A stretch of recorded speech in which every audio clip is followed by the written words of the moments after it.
Hello, LB scholars and staff. My name is Heide Beasley. I am a teacher in Dallas, Texas. I am a published author of two books, The Mysteries of Johnny P. Youngblood, The Moon and the Golden Bone, and The Mysteries of Johnny P. Youngblood, Egypt and the Golden Bone. Both are available at Amazon.com. Today I'm coming to you because I am going to read The Lemonade War, Chapter 6. Are you ready? Here we go. Chapter 6, Underselling. Underselling. Verb. Pricing the same goods for less than the competition. Jesse knew that Evan was up to something. First of all, there were all those phone calls last night, at least 10 of them. Then he'd come knocking on her door this morning, asking if he could have the pieces of foam core she had leaning against her bedroom wall. "No way," she answered. "That's for my Labor Day display." "Oh, give it up. Today's Thursday. The contest is on Monday, and you don't even have an idea," Evan said. "I do too have an idea. I'm just not telling you." Jessie still didn't have a clue about her Labor Day project, but she wasn't going to give Evan the satisfaction of knowing that. "Then how come you haven't done anything?" Evan said, pointing at the blank foam core and the bags of untouched art supplies. "You're supposed to have pictures and typed up information and a big title. It's supposed to be like a school report." Jessie scrunched her eyes and pursed her lips in a "you are such an idiot" look. "Don't worry, it's going to be great, and it's going to win first prize. And anyway, Mom bought all those supplies for me, and I'm not giving anything to you." Jessie heard Evan mutter, "Miser," just as she slammed the door in his face. And now 3 of Evan's friends were over, Paul, Jack, and Ryan, and all 3 had shown up with paper bags. And they were all in the garage making a lot of noise with a big "Keep Out" sign taped to the door. Not that Jessie would have gone in there anyway. Who cares what a bunch of boys are doing? But she wished Megan had invited her to come over before lunch instead of after. Jessie went into the kitchen to make a turkey sandwich. The boys had left a slimy mess of peanut butter, Doritos, and yes, sticky puddles of lemonade mix. Jessie quickly looked in the trash can under the kitchen sink. There were 12 empty cans of frozen lemonade mix. 12! That was 96 cups worth of lemonade. 96 possible sales. Holy cow! Where had Evan gotten the lemonade? He hadn't gone to the store, and he didn't have any money anyway. Then Jessie remembered the paper bags that Paul, Ryan, and Jack had carried in. She bet the boys had all raided their freezers and brought over a stash. That didn't seem fair. She and Megan had to buy their lemonade today using the money they'd made yesterday. How were they going to stay ahead of the game if the boys had free lemonade to sell? "Think, Jessie, think," she whispered to herself. She couldn't let those boys win. By the time she finished her lunch and cleaned up her mess, she wasn't going to lift a finger to clean up the boys' mess. She had the beginning of a plan in her head, which is why she found it doubly confusing when she knocked on Megan's screen and Carly Brownell came to the door. Jessie'd been all ready to say, "I've got a great idea." But then there was Carly looking down at her like she was an earwig. Said Megan home. "Is Megan home?" asked Jessie. Carly didn't open the screen door as she looked left and right behind Jessie. "Where's Evan?" "Huh?" said Jessie. Megan came running down the stairs carrying bottles of nail polish. "Oh, hi, Jessie," she said, opening the door. She poked her head out and looked around. "Where's Evan?" "He's at home. Why?" asked Jessie. Carly made a noise like a snorting hippopotamus. "I thought you said he was coming," said Megan. "No, I didn't," said Jessie. "You said it would be fun to make a lemonade stand with all three of us. And I said, yeah, that would be fun." "So didn't he want to?" asked Megan. "I never asked him," said Jessie. "Oh, I thought you were going to," said Megan. "Then you should have said, 'Hey, Jessie, ask Evan if he wants to make a lemonade stand tomorrow.' And then I would have asked him." This was exactly what drove Jessie crazy about girls. They always said things halfway and then expected you to get the other half. And Jessie never got the other half. Carly gave Megan a look. Jessie wasn't positive what the look meant, but she was pretty sure it wasn't a nice one. That was the other thing that Jessie hated about girls. They were always giving looks. Looks that contained all kinds of strange and complicated messages. Last year in second grade, there had been 4 girls who were always exchanging looks with one another. Becky, Baker, Lorelei, Sun, Andrea Hennessy, and Elaine Garrett. Jessie watched them and knew that Evan was right. They talked without words. They used their eyes to pass secret messages. She also knew they didn't like her, but only because Evan had finally explained it to her over Christmas vacation. Jessie was surprised when he told her this. They laughed so much, how could they be mean? They were the 4 who started the club, the Wild Hot Jelly Beans Club, or as they called it, the WHJ Club. Becky was president, and she was always telling the others what to do. They made signs and paper buttons and membership cards. The teacher, Mrs. Soren, didn't usually allow clubs in the classroom, but she made an exception, telling the girls, "I'll let you wear your buttons in class, but only if you let all the other kids join, if they want to." By the end of the day, every kid in class was wearing a WHJ button, even Jessie, who'd never belonged to a club before. It had seemed like Becky was being so nice to her. "That should have been your first clue," Evan told Jessie later. Becky made extra buttons for Jessie and even helped tape them all over her shirt. And she made a special membership card for her and even a WHJ sign that she helped Jessie glue onto her writer's workshop folder. Jessie remembered all the girls laughing and Jessie laughing too. And all of those strange looks that Becky and Lorelei and Andrea and Eileen kept flashing back and forth like secret notes passed in class that Jessie could never read. That very next day, Mrs. Soren collected all the buttons, gathered up all the membership cards, and even replaced Jessie's writer's workshop folder. "No clubs in my class," she said. "I made a bad choice by allowing it, even for one day." On the playground, Jessie went up to Becky. "Why is she breaking up the club?" she asked. Becky gave her a sour look. She'd been grumpy all morning. "Don't you get it, you dummy? WHJ doesn't stand for Wild Hot Jelly Beans. We just said that to Mrs. Soren. It stands for We Hate Jessie.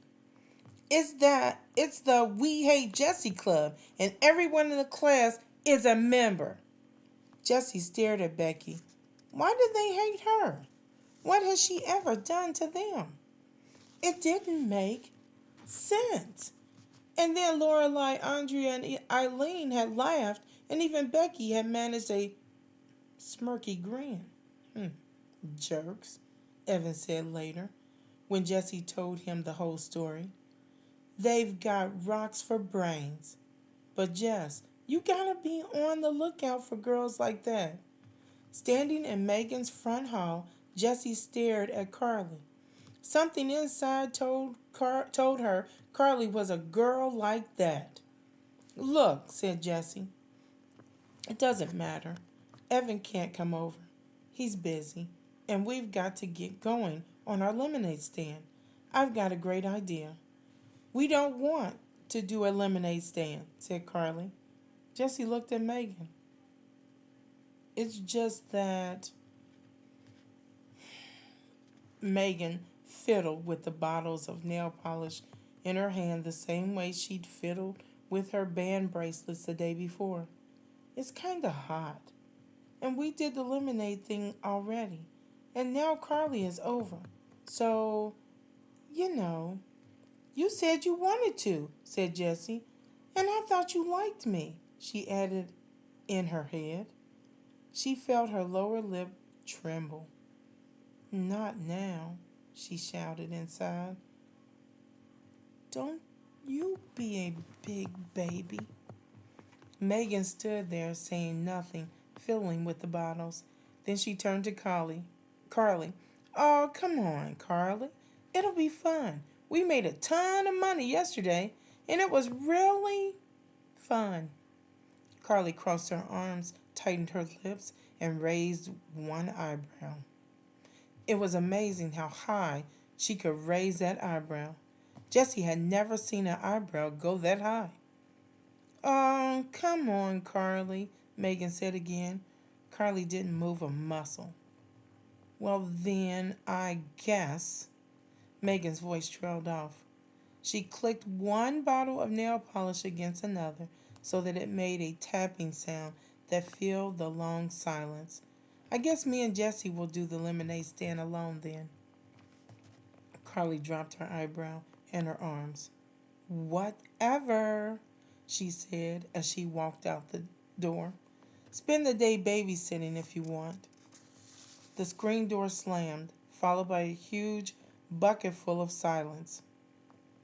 Whatever, said Megan, imitating Carly's voice.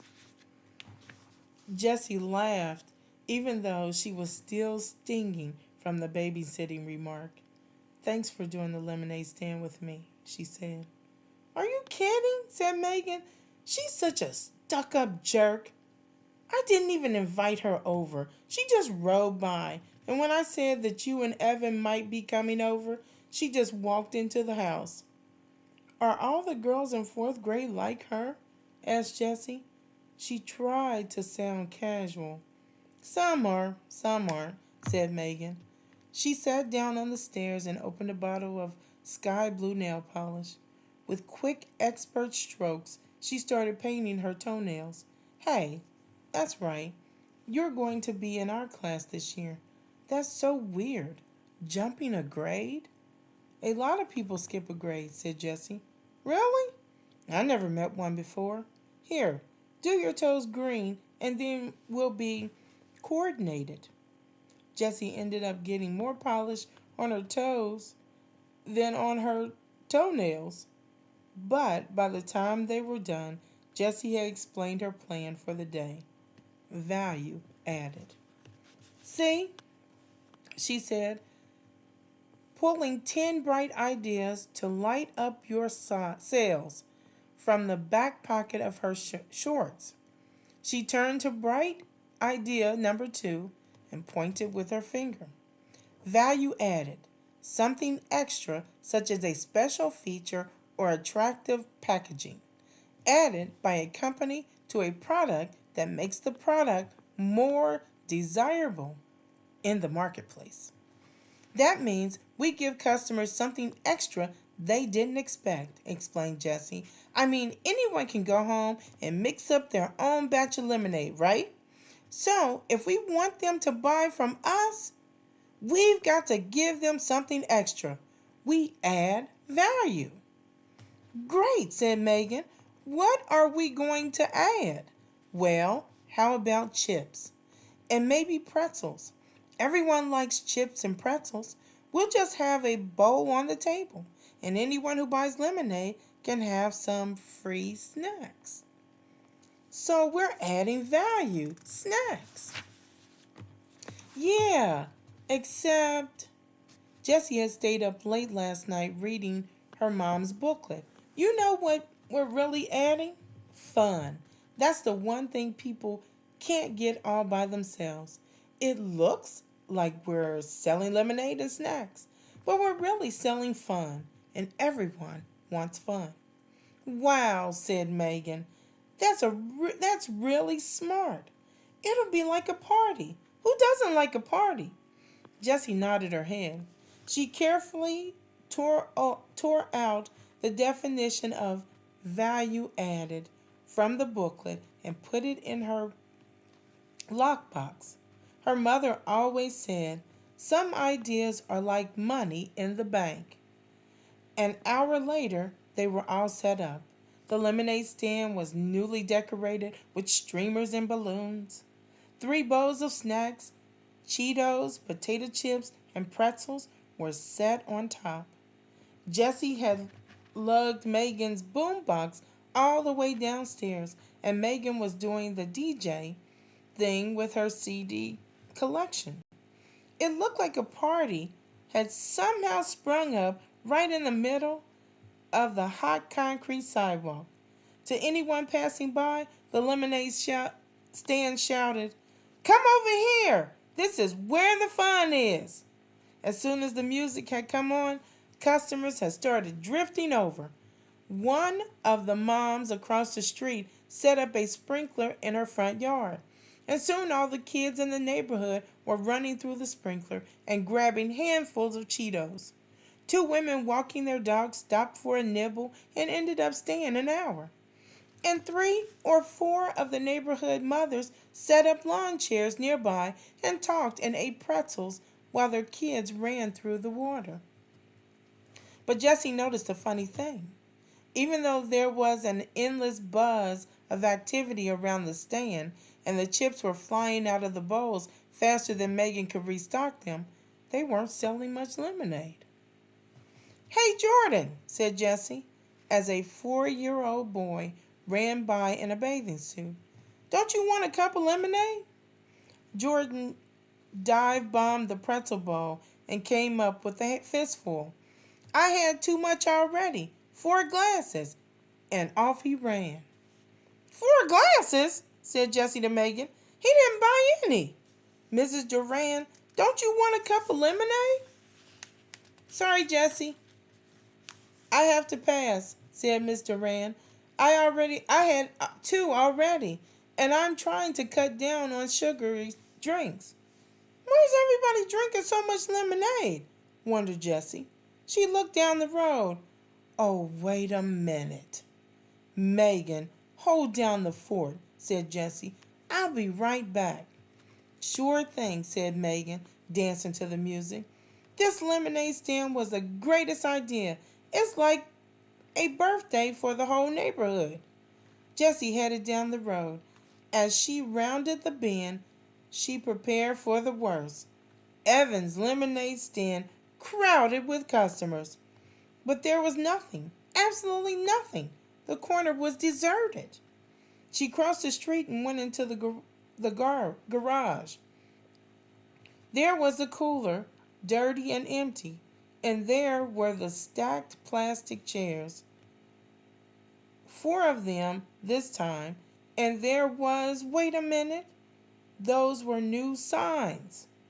Jessie pulled out 3 large pieces of foam core. On the back of each one was part of a penguin project Evan had done last year in 3rd grade. On the front were big letters, "Slow down, cheapest lemonade in town, ahead. Yesterday's prices, today's lemonade. You won't believe your eyes. Icy cold lemonade, just 10 cents a cup." Jessie couldn't believe her eyes. 10 cents a cup? That was crazy. Even if they sold all 96 cups, they'd only make $9.60. And split 4 ways, that was just $2.40 for each boy. Evan was never going to earn $100 with that kind of profit. Jesse went down into the basement. Evan and Paul were playing air hockey. Whoosh! The puck flew into Evan's goal, and Paul threw his arms into the air in a victory V. "Oh, snap," said Evan. "You're winning." "Winning? Winning? Are you kidding me?" said Paul. Then he dropped his voice to a gravely growl and said, "I don't play to win. I play to pulverize. Pulverize." Just like that muscle guy actor in Agent Down, the movie that all the boys were talking about. Paul was even flexing his muscles like that actor, except that Paul didn't have any muscles, at least none that Jesse could see. When Paul saw Jesse, he dropped his arms. "Hey," he said. Paul was Jesse's favorite of Evan's friends. He always joked around with her, but in a nice way, and he never minded when Evan invited her to come along with them. "Hey," said Jesse, "what's up?" Evan turned off the air hockey table. "Nothing," he said. "We were just going out." Paul dropped his hockey paddle onto the table and followed Evan into the garage. Jessie trailed behind. "Where are you going?" she asked. "Down to the tracks," said Paul as he strapped on his bike helmet. "We put pennies there this morning, so we're gonna get them. Get 'em now." Squash. "You wanna?" "Yo!" shouted Evan. "My bee," muttered Paul. "So see ya," he said to Jessie. Jessie hated this feeling of being shut out, like she wasn't wanted. Even Evan had never made her feel that way before, even when sometimes he did want to be just with his friends. He'd always say things like, "Jess, we're going to go shoot hoops, just the two of us. But when we get back, we'll play Spud with you." So that she knew he still liked her, even when she wasn't invited along. But this was like he hated her, like he never wanted to play with her again, and Paul was going right along with it. Jessie scowled. "So you really cleaned up today at the lemonade stand, huh?" she said. "Yep, we sold out," said Evan. "So what did you make? Like $3?" she asked. "Actually, we made a ton." "What was it, Paul?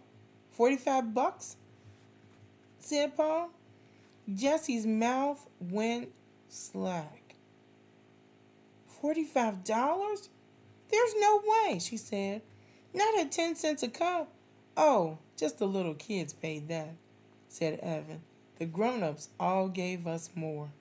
All gave us way more. That's too cheap," they said. "It's such a hot day, and you're working so hard. Here, take $1. Keep the change." It was crazy. "Unreal," said Paul. "They kept pushing all this money at us because they thought it was so sweet we were selling lemonade for a dime. We made a killing." "Bright idea, number 5. Jessie remembered it immediately.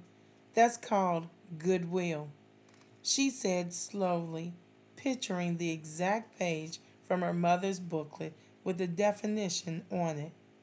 Goodwill, an intangible but recognized asset that results from selling good products, having good relationships with your customers and suppliers, and being well regarded in the community. It's when you do something nice in business and it ends up paying you back with money. She sighed. Why hadn't she thought of that? She would be sure to tear out that definition and put it in her lockbox when she got back to the lemonade stand. Well, whatever. We cleaned up, said Evan. Even so, said Jessie, trying to find some way to prove that Evan had not had a good day selling lemonade. You had 4 people working the stand. So if you split $45 4 ways, that's only $11.25 each, which is still way more than I'm going to make today, she thought, since the whole neighborhood has already filled up on cheap lemonade. We're not splitting, said Evan. The guy said I could keep it all. Right, said Paul, all for a good cause. That's not fair, said Jessie. Sure it is, said Evan as he got on his bike and pushed off. In case you didn't know, that's what it's like to have friends. Evan crossed the street. Ouch, said Paul. TTFN, Jess. He followed Evan. Jessie was left standing alone in the driveway. You all have a great day.